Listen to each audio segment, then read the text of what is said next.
Hello, welcome to Is It Blue on the Inside Conversations in Doctor Who. My name is Carrie. I am the officially unofficial geek. Welcome to the officially unofficial geek channel. We do with all kinds of pop culture events, items, whatnot. Mostly we, watch them, listen to them, partake in them, read them, and let you know what we think of them. And this is in particular the special for, well, the regular programming for Doctor Who. Um, it is my overall want and hope is that you will make officially unofficial geek channel your go-to in the new year in 2024 for Doctor Who content. Among other things, we do comics, we read, we watch movies, we watch TV shows. We let you know what, like I said earlier just a moment ago, we let you know what we thought of them. But right here in particular, we are just past Christmas, and Doctor Who had the first Christmas special in a while, and I'm going to talk to you about it right now in a beautiful spoiler-tastic vision. If you're new to the channel, spoiler-tastic vision is basically what I call when I'm going to talk about things, and I might give away a few things, pertinent to the plot, and that might spoil it a little bit for you. So I try to keep that as little as possible. However, stuff can come out of my mouth about things. Okay. But anyways, let's get right into it. Let's get right into why you came, why you're here. Like I said, the Doctor Who Christmas special just aired on Christmas Day, y'all. The first one that we've had in quite a bit of time. We've got the return of Russell T Davies as the head showrunner of Doctor Who, and let me tell you, he is an oldie and goodie, and I am personally very happy for what we've seen so far. When Russell T Davies first came onto the Who scene, it was back in 2005 for the reboot of Doctor Who starring Chris Eccleston as the Doctor. Now, what we got going on this year for the Christmas special is basically the second the second time we get to view Ncuti Gatwa as the Doctor, and this is the new Doctor. And guys, I'm not gonna be lying when I say, man, this dude's got charisma. Like, if he was playing D&D and he had to roll for a charisma check, there ain't no way. Like, dude could roll like a 5 and win every charisma roll, all right? Because the dude has some charisma. Charisma. It's not just charisma, it's charisma. Like, seriously, every D20 roll this dude does on a charisma check is just, it's always golden. He always succeeds.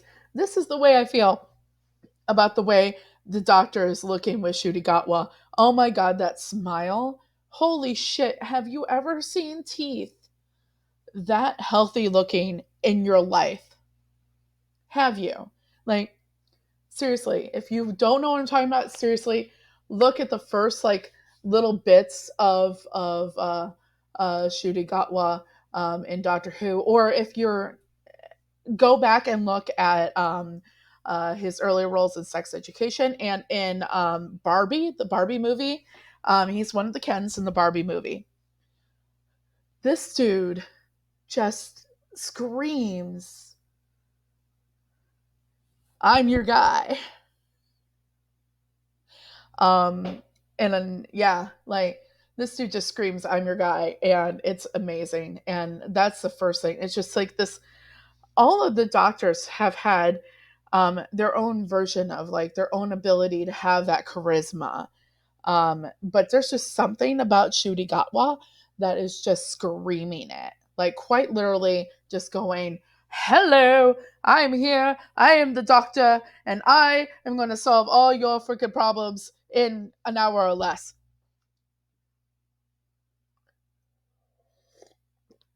Yeah, like that's first and foremost. When we're talking like the role of the doctor and casting is ever so important because you have to have some kind of reaction and feeling as a fan or a consumer of it, even for the first time, where when the doctor comes on the screen and maybe you've seen like little things, leading up to this moment. And if you watched the anniversary specials, you saw the first moment with Ncuti Gatwa and how there's that line, and I'm telling you right now that whenever you get a new doctor, you're waiting for them to say the thing. And it's quite simple. The thing that you're looking for, the thing that you're waiting for is when the doctor says, I'm the doctor. Simple. Simple. That is the line. And everybody gets to do that in their own way. Um, and you're waiting for that moment where they get to say, I'm the doctor.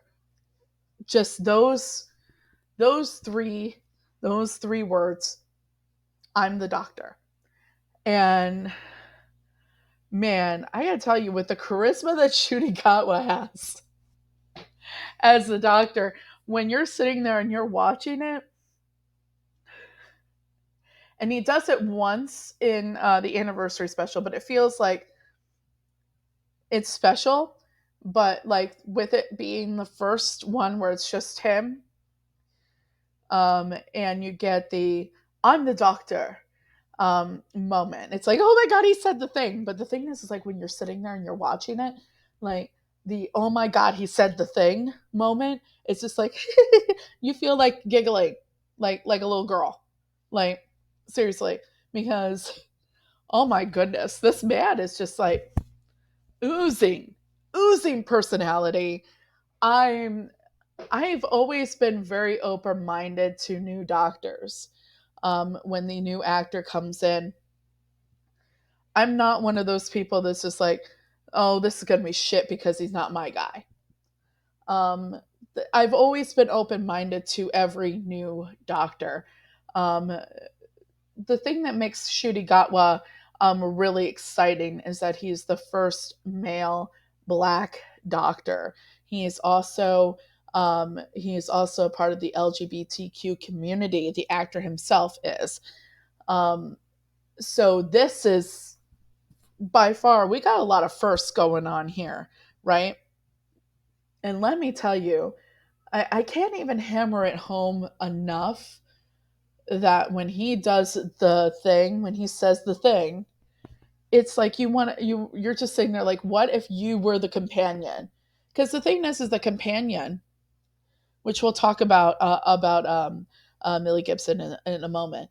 Um, the companion is all of us. The companion is the essence of the companion is to be us humans. What is it like to be the human that gets to run around with the doctor? The doctor being an alien from Gallifrey and all these things, alien time and space traveler. What is it like to be a human, be one of us, and travel and experience events and things with the doctor? Um, Imagine being the companion and having someone approach you in real life with just that smile, that air, that charisma. Like we keep on mentioning charisma, guys. It's going to be mentioned. Get used to the word charisma because charisma and the ability to have a ton of it is a good way to describe Ncuti Gatwa. Sorry, it's true. Get used to the word charisma.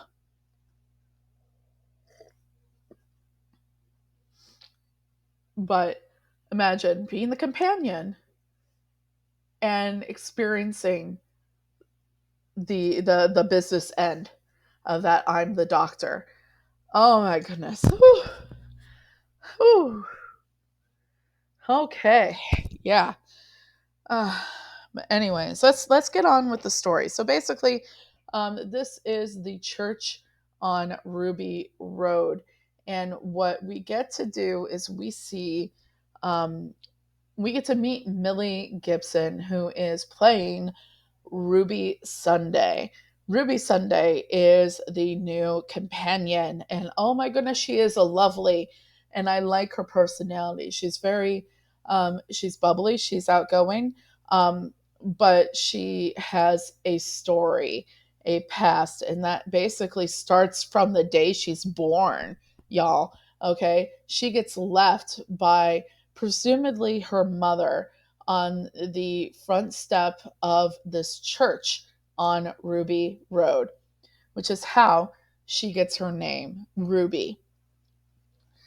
Nobody knows who her mother is. She gets put into foster care, and she ends up getting adopted by a family. The last name of Sunday, so she gets to be Ruby Sunday. And she loves her adopted family, but she's always been curious as to who her her parents actually are. And so she goes and she starts, researching this and trying to find out who her parents are. And it turns out there's like no information about them.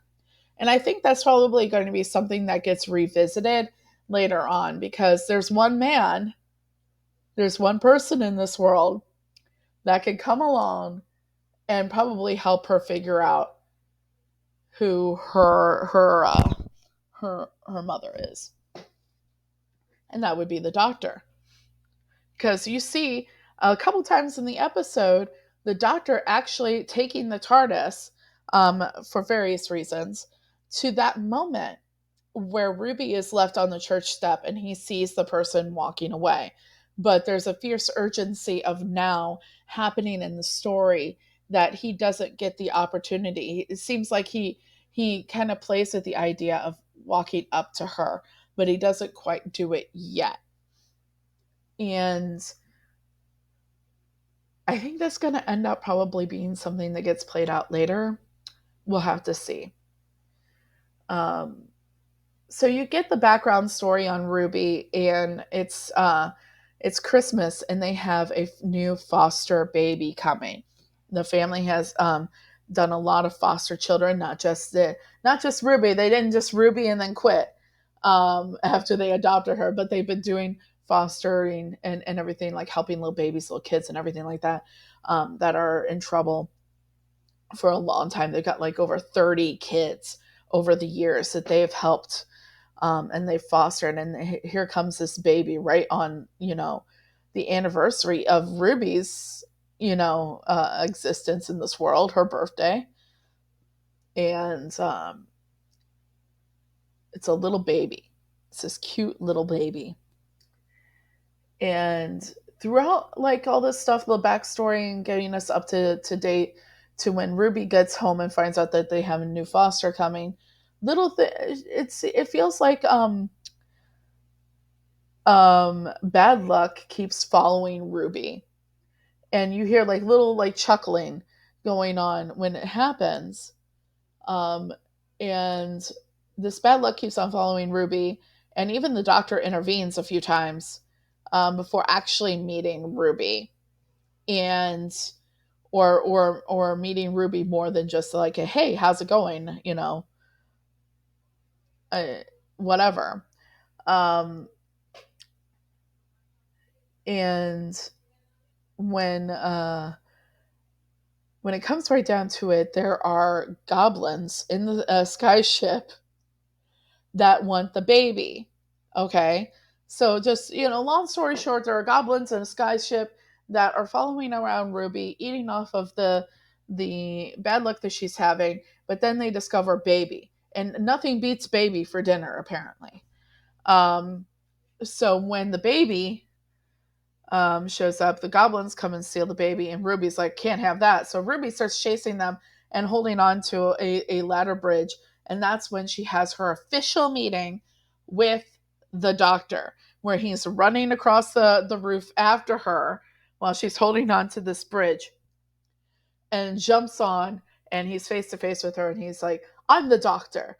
And that's when you're like, he said the thing. Alert, alert, he said the thing. Um, so they end up on the ship. They get the baby back, but the goblins are like, okay, so the goblins do like a musical number, and I've heard people give mixed views on the musical number. I personally enjoyed the goblins musical number. Okay, um, I really loved it, especially when the doctor's like, "Hey, keep going," and it's I enjoyed it. I enjoyed it. I know there's been mixed reviews involving all of that, but I personally enjoyed it. Um, and when it comes right down to it, uh, it's really cute. It's fun, like little musical interlude. Like I hope we have that more. It's cute. I like it. I like it because I look at the idea of musicals not being real life, but being extraordinary versions of life and extraordinary versions of life. Um, and I also view the doctor and the doctor's existence and what the doctor can do is it's an extraordinary version of life, extraordinary, um, just existence. That I don't mind the pairing of musical numbers with that. I don't think it takes me out of it. I think that it's really good. It's so much fun, and it's another way that Doctor Who can really break those barriers because apparently this song was so popular that people were actually playing it and everything, outside of watching the Doctor. So they get the baby back, but the goblins are not satisfied. The goblins have been like, "Man, you took our baby. We're gonna go, and because we can time travel, and we're gonna take another baby." I think y'all can guess what baby the goblins want to take because they can time travel too. So the doctor has to stop all that from happening and restore um, order to the world, and through that he gains his companion, which is Ruby Sunday. Now, that's basically the show in a nutshell. Some things that kind of stood out to me um, is that there's this character, Mrs. Flood, who acts like she hasn't seen a TARDIS, but then is like, yeah, I've seen a TARDIS. And so it's got people wondering when she makes a statement, they act like they haven't seen a TARDIS before. Um, is she going to show back up again?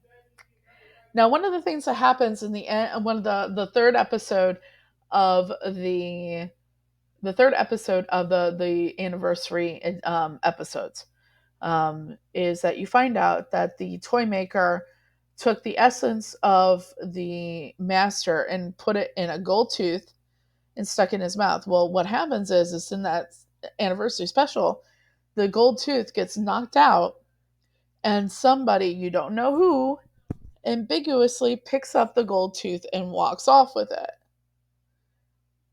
So there's people speculating already, is Mrs. Flood the master? I don't know about that. If it happens, I will not be upsetty.